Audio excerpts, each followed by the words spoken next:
મને type 1 sugar છે.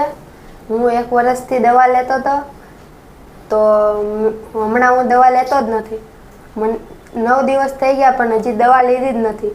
મને 1 વર્ષથી સુગર હતું, ડાયાબિટીસ, તો 1.5 લાખની દવા ખાધી તોય મને કાંઈ ફરક ન પડ્યો.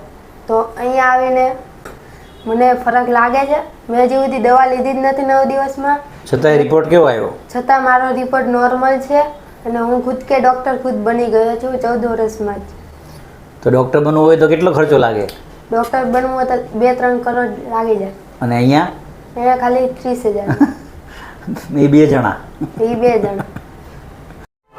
વજનમાં મારે 4 કિલો વધ્યું 9 દિવસમાં. હા, અને 1 વર્ષમાં કેટલું ઘટેલું? 10 કિલા. હા, ઇન્સ્યુલિન 4 ટાઈમ લેતો હતો. તારી ઉંમર તો બહુ નાની છે, તો તને આ નેચરલ ભોજન બધું ભાવે છે? અમારું આપીએ છીએ. મને બહુ ભાવે. ભૂખે બહુ લાગે, ઊંઘે સારી આવે. અને ડૉક્ટર શું કહે સુગરવાળાને ઇન્સ્યુલિન લેતા હોય તો? કોઈ દી બંધ નહીં થાય એમ.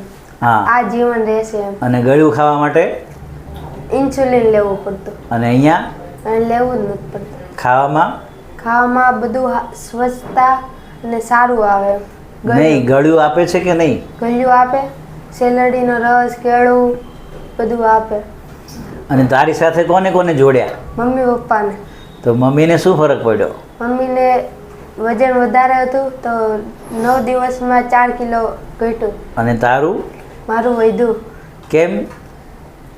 મારા શરીરમાંથી રોગ જવા માંડ્યો એટલે. ઓકે, મતલબ એના શરીરને જરૂર હતી. તો મિત્રો, અહીંયા બોડી બેલેન્સ થાય છે. જે પણ કંઈ ઓછું છે તે વધે છે અને વધારે છે તે ઓછું થાય છે. અને લોકોને ખૂબ એન્જોય આવે છે ખરેખર.